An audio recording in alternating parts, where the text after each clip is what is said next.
We've been grinding with this deck for the past couple months, sticking to the adventure variant, trying out the Azamina, trying out the Horus. They all work. They all have their strengths and weaknesses, but I've been sticking to the adventure engine because I just have the most fun with it because of the technical play that it can provide, and it's really nice.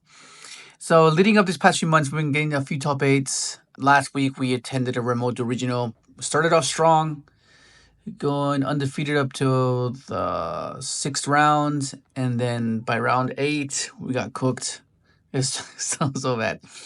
And then fast forward to the next week, which is last weekend, I ended up going to my regional, and I ended up getting 2nd place, which I was so hyped for it because we were grinding. I was testing out different ratios, different engines, different tech choices, and then I settled on this build. It's a bit unfortunate as I'll get into the tournament report because God, it's really crazy.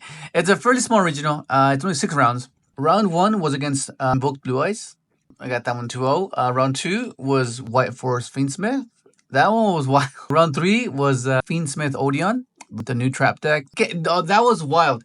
Game 1 took the entire match. We only got to play 1 game, and I managed to pull through. It was crazy. Round 4 was where I got the game lost. It was against Murmel. And just to give you a bit of context, is I ran out of ink for my printer.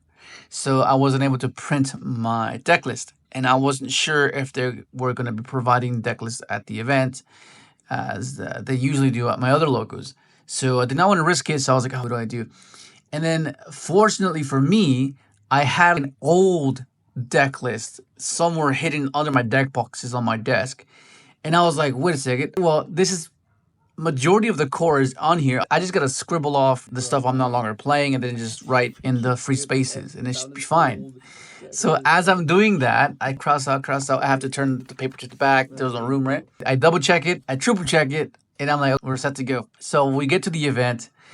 And I'm like, I wonder if we're going to get deck checked. Because I was designated a seat because I was recording my matches.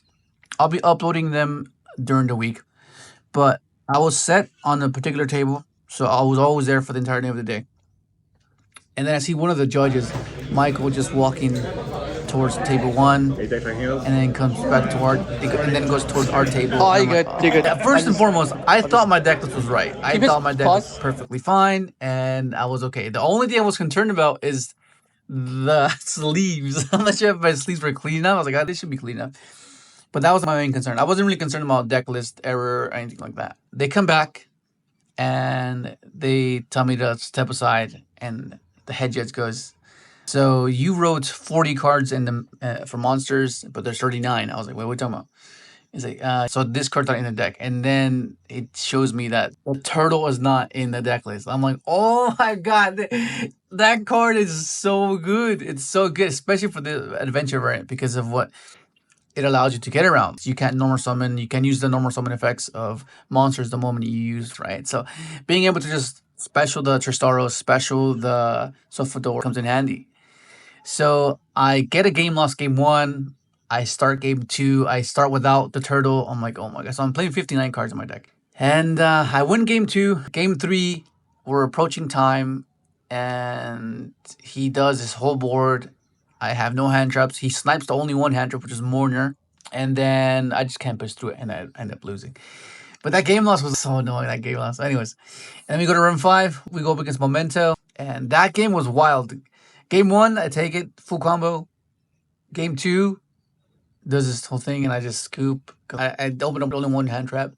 Game 3 was rather weird because we both brick. You'll see in the gameplay. My opening hand is Dracoback, Tristaros, Valor, Ogre, Ash. And I'm like, well, summon Tristaros pass. And then he goes summon Perulia, and then he activates a spell that summons, and I ash it, and then we end up grinding it out. And then it gets to a particular point where I ogre something very crucial and ends up putting me in a better position, and I end up taking it. And then round 6 was against Rhizome and Siguri. So that one was insane as well. That we went into time for that one. It was game 1. I lose dice roll. He goes first. He sets up his entire board.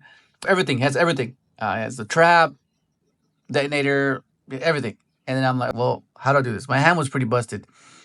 But we ended up grinding it out. And it gets to a point where he makes a minor misplay. and it ended up costing them the game, and it allows me to capitalize, and then I ended up winning one. So then I ended the day X1 and getting second place, which is pretty cool. It's awesome. I really wanted to win this one though. I really wanted to win. But anyways, that's gonna be it. Let's get straight into the deck profile because it's gonna be a 60 card list. All right. So first and foremost, the main thing of the deck, right? You have like the whole reason why I even started to play this variant is because of this. I felt that this giving you access to Cherubini and Cherubini being able to give you access to either engine was why I really was intrigued by this. So it's just insane. So you have your triple chair top, 1-card combo. Go in second, apply a lot of pressure, giving you access to SP, right? Special, link this off for your Clockwork, SP, banish, chain SP, banish something else. It's really good in that way. But otherwise, you just go Cherubini, send Enchantress, and Smiger. It's pretty good. And then you have another 1 card, right, that gives you access to both engines. Grass, since we're playing a 60-card deck. 59 technically, but nonetheless, still. The intent was there. Gives you access to either or, right? Because if you have like 5 non-engine, you top deck into this, it still gives you access to both, right? Because you're going to mill so much. Same thing for Fool's Burial. It's the same application. Gives you access to either engine, whatever it is that you're missing. Just really good. And then, of course, you have your Adventure Engine. Not much to say about this. It's just an Omni. It pressures going second. Reinforces your Crystron board going first. The utility of this is quite nice. Yes, I like it. And then you have your triple rights. Usually I'm on 1 right, but I didn't want to play any other engine, so I just maxed this engine out.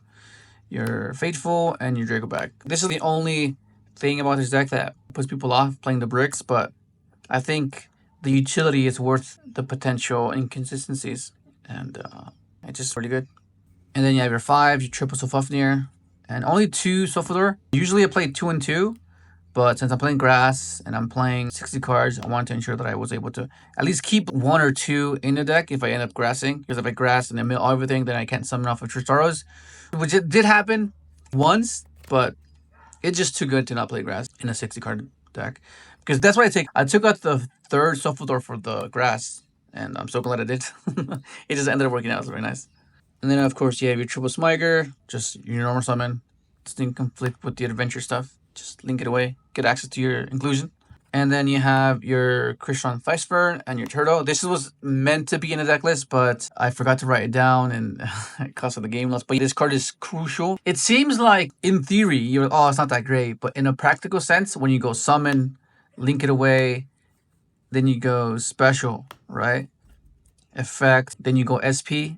You have your grip set up, you'll dump off of his effect. Most often than not, it's going to be these 2. And then you try to extend that way, right? Because you have not used its effect yet to revive itself. So you just want to make sure that you clear an established setup. And Turtle helps do that, which is insanely good. Then you have your triple Tristaros. Same thing. It's because of grass. You don't want to mill all of them. You want to be able to keep at least 1 in deck to be able to summon it. And then you won CITREE.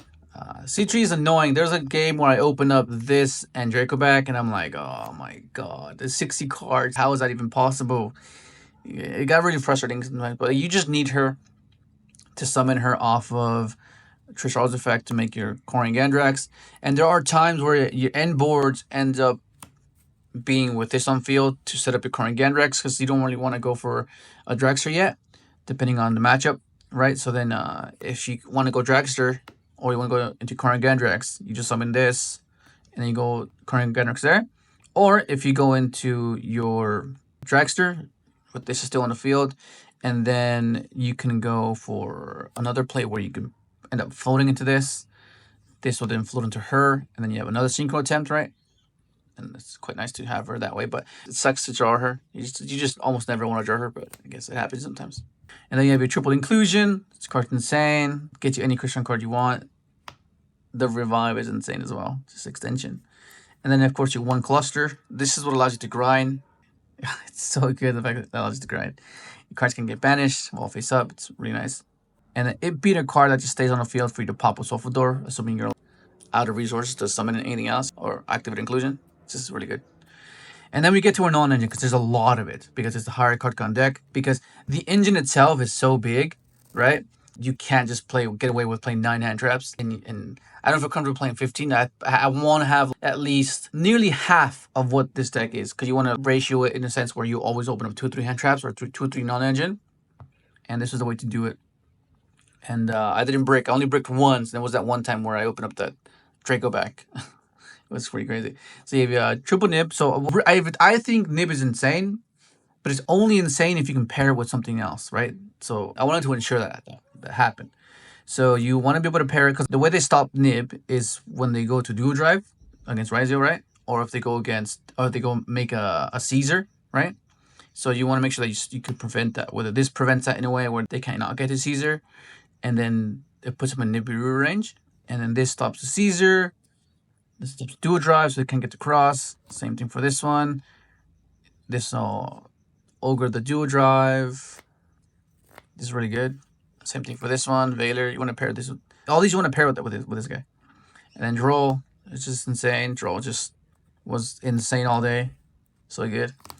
More things to pair with Nib, because I wanted to ensure that this and any of these basically can end any turn, which is why I really liked it. Which is why I had to include more cards to pair with. And primarily it's because it was a hard card on deck, so I wanted to ensure that I opened on engine. So that's kind of why I did that. Then triple droplet, you just need this for the Ryzeo matchup when they go into their Dweller detonator. Being able to open up Adventure and this is insane. It's just insanely good what this does. Because for the most part, the argument is going to be, oh, what does Adventure do versus Ryzeo? Well, alone, nothing, right? But that's why you have to pair it with all these non-engine, right? And finally, the last three, triple tactic talents. This card's insane. It was sniping hands, taking control of cards, drawing two. It's so versatile, especially right now. So many hand traps. Like this into Ryzeo is insane, which is why I was initially playing Zeus, but I ended up cutting it because it didn't come out as much as I thought. But just being able to look at their hand, get the last hand trap out of there, stealing, making an SP, it's just insanely good. And then we have your side deck. You have your triple lance. My main deck is versus Maliss, but since we have Droll, there's a few cards in there that don't really do anything against Maliss, so I want to make sure that I can compensate with the side deck. Triple Hunter, triple Bell. It's the reason why I actually have this as well. All these Vader, Mourner, right? That's to protect the Hunter. Because against Maliss, what they want to do most of the time is set up in a way where they can have access to two bodies to, if I do drop the Chaos Hunter, they can go Cerberus. But then you can just go either Ogre the Cerberus, or to make it to the point where they don't have enough resources to climb into anything else. Or just Mourner the Cerberus, Veiler the Cerberus, right? Comes in handy. I just want to make sure I just have so much versus Maliss. And then Encore for Ryzeo, Storm, Duster, just generic back row. Against Ryzeo, Maliss, force back row, then drop the Chaos Hunter, which is quite nice. Against Blue Eyes as well. Pretty good. But this is subjective. You can change your side deck however you want. And then we have our extra deck. We have your Typhon. This card's insane. It's just so good. I don't think I'd play this deck without this. It comes up so much in the Ryzeo matchup. It's insanely good. Your Cyber Dragon package, your Karn Gandrax, your Vermilion, your Double Lesk. Typically, I play one, but I don't know. I was scared of Unicorn for some reason, because if they rip my one, it's gone forever. So I don't know how to get it back. Being able to add back your cluster is how you grind out games typically. Samurai Destroyer, just you need it for the Nibiru. Dragster, and of course you have your utility cards like your spot removals. You have your Core Dragon because you pair it with your token. You bounce something, sync into this, pop another card, pop it with your Taros, and then continue off of that. Like the SP application where you just force everything before you do your Crystron stuff. Same thing. And then of course more utility, just Taster, just being able to clear things that are non-dark. Comes up into the Blue Eyes matchup, just summon this, that just clear everything. They need like multiple cards to out this, which is pretty funny. And then Hagoida, this is off Yassine's list from his YCS top. It's just so good. This makes Nibiru better as well. It's insane, because the moment they start their turn and they go for the first swarm, right, they summon the first bodies, right, you go Hagoida, so they have to extend. They summon two more, that puts them on 4 summons, and then when they summon Duo, that'll be the 5th summon.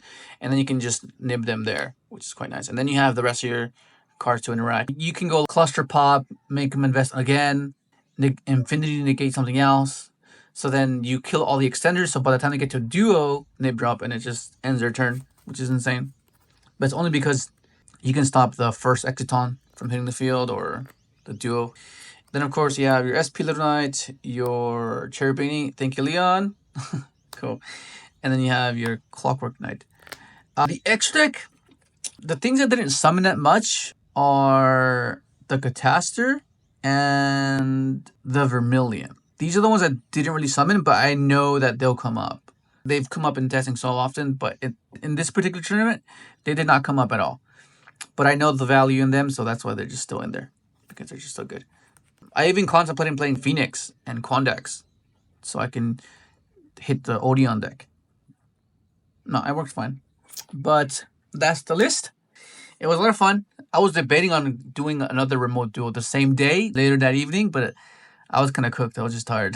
And then I wasn't home, and I wasn't going to be able to make it in time, so I wasn't able to do that one. But it was fun. Whether I stick with this variant, 60 cards, not sure, but it works. And that's going to be it. Hopefully you enjoyed the video. Subscribe if you haven't, and thanks for watching.